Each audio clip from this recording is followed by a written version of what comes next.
Jay, we just wanted to chat about this upcoming year's draft. Obviously, lottery was last week. Trey and I just did an ep with Najee Marshall on Friday where he's very excited about his potential new teammate. Your thoughts on Cooper first, but then also we just wanted to kind of get your sense on who else you're excited to see as sort of the next month unfolds.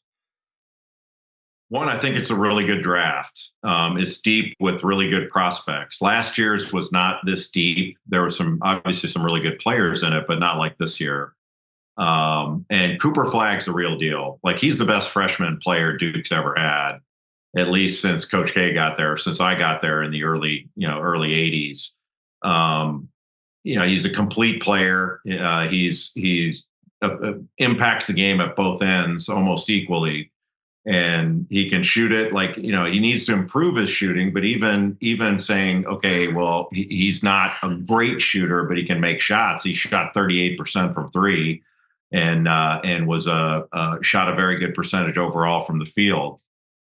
He's big and strong and long armed, and he blocks shots. He gets steals, and he's got this competitive streak that is unlike most players you see, especially at that age. I mean, he's barely 18 years old. I think he turned 18 in December.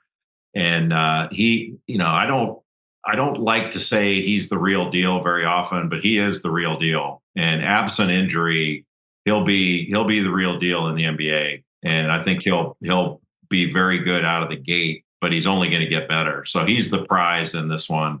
And I don't know anybody that thinks otherwise. And if I'm Dallas, I'm not trading that. I understand that, Giannis may want out of Milwaukee and all that, but I'm not trading a future star like Cooper Flagg for anything. Trey, who else are you looking to see in this class? My pick would probably be Trey Johnson, kid out of Texas. I saw him first probably 2 years ago at the Nike Skills Academy. This is when I first saw Cooper as well. I was a participant as like one of the NBA, I'm going to just say chaperone, because I didn't really participate too much. I played a little bit and I got in the drills with some guys. But I remember seeing him play and I was like, I didn't know who he was. And I had to ask one of the guys, I was like, who is this? Like, because he moves a little differently. He hits shots at a really high level. Now, he is a tough shot maker and tough shot taker, which I know a lot of draft people aren't the biggest fans of. But in the NBA, as you can tell, if he gets to the right situation, being able to hit tough shots is so important. And that's all you see in the playoffs is tough shot making. And he does that at a really high level. And he scored, it sucks because he didn't make it to the tournament with Texas. And I feel like he would have gotten a lot more praise for what, he does on the basketball court. But I really feel like he's going to be a really good pro. And obviously I've said stuff about Walter Clayton on Twitter, and I'm very high on him. So those are my two guys I feel like are going to be really, really good pros. Jay, do you have one other guy that, lottery guy, first round guy that you just feel very confident as of today, no matter where they end up, you just sort of like their chances? I mean, it's easy to say like Dylan Harper and Ace Bailey and those guys. I think VJ Edgecombe of Baylor is going to be he's like a Oladipo, D Wade type prospect. And especially if you looked at those guys as freshmen, I think he compares really favorable to them. That's kind of the hard part, is you say Oladipo and Wade, and they're thinking of them as juniors when they came out. And this guy's just a 18-year-old freshman. One guy that's not talked about as much is the kid from BYU, Yegor Demon, who can really handle it. He's got size. I think he can he's a good shooter, but he could become a better shooter.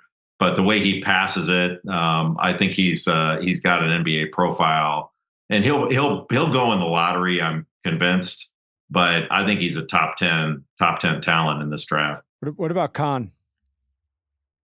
Yeah, so I really appreciate what Trey said about Trey Johnson, because I agree that Johnson can really shoot it, and I think he's the best shooter in the draft along with Con Knippel. Those two guys shoot it really well. And Knippel, one thing about him, kind of like we were talking about earlier, like he's not the best athlete. So you can say, well, he's going to be a target defensively. There are a bunch of those guys that are in the league that you can target.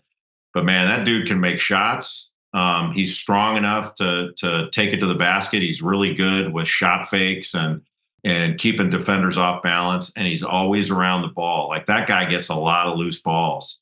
And so, sometimes I look at a guy like Christian Brown in the league and go, okay, well, Brown's more athletic than Knipple, but Knipple's bigger and a better shooter. And I think he's around the ball every bit as much. The one thing Brown does a little bit better, he's better, better athlete, better defensively, and he's a little bit better in transition. But I really like Knipple, and I would be very surprised if he's not taken in the top 7.